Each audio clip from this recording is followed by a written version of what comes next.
I'm Shaan Hurley, and this is Robert Green, a CAD consultant.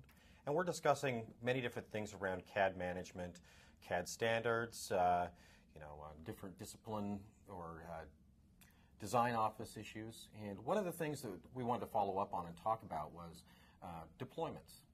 Standard installs versus deployment. So installing on my local machine, putting the DVD in and installing, or do I have a CAD manager or an IT group that's able to install to a common location and then have all the users install or push it out to them? Yeah, and you can even put all the customization in there. Indeed. Yeah, in fact, I've always been a big fan of deployment. Some of the techniques that I've used actually to deploy multi-standalones is the multi-seat standalone methodology, where you can use a deployment that's smart. It's drawn from the network, but you're getting individual copies. Traditionally, some of the weaknesses had been, yeah, you could get the software installed and you could get all the registry stuff set up, but you couldn't deploy your custom code behind it. So it's really cool to see over the last couple of releases, 2009 and 10, the feature set for that's a lot more robust. And even in 2010, which I think is a really cool feature, is the industry-specific deployment. So yeah, I think absolutely CAD managers should be looking at this. If you're walking around every machine one at a time, you're definitely working too hard, right? Yeah, and there's ways to apply the service packs to your images, and these are things that's constantly being improved and looked at from Autodesk standpoint. Yeah, why not get everything set up once? Exactly. And deploy it from that master location. It's really no different if you think about it. CAD managers do this with their block libraries, right? They get everything organized and they put everything up on the network in one spot where they know that it's right. So why shouldn't software installation and maintenance be the same way? They can have all their tool palettes in one place. They can have everything set up so they go. All the profile management's now managed. So pretty much all the little darts that we've thrown at deployment over the last 8 or 9 years since it became a network tool that we could actually take advantage of, I think they're all crossed off the list. I can't.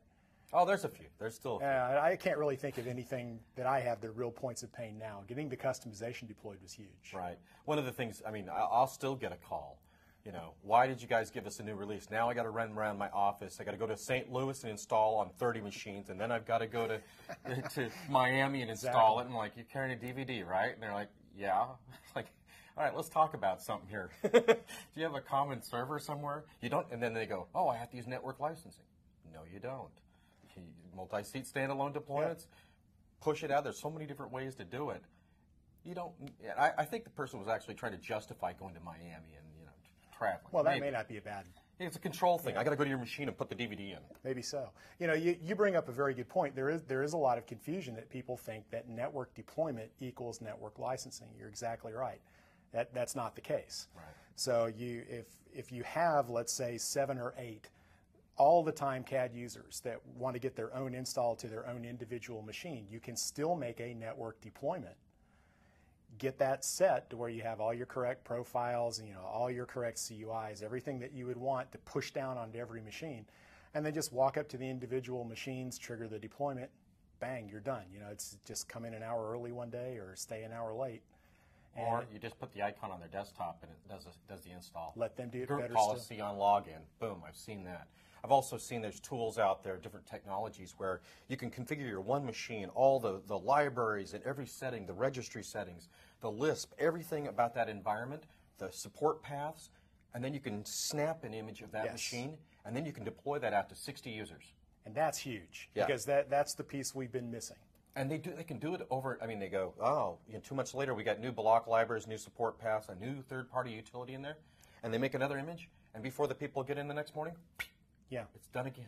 Exactly. And one thing that I've used on that's kind of it's more like a tip and trick thing, is go ahead and get 2 profiles set up before you do your deployment. Do one as the plugged-in stationary worker, do the other one as the disconnecting laptop, so that you have all different cases for those 2 common scenarios as you push out through the deployment.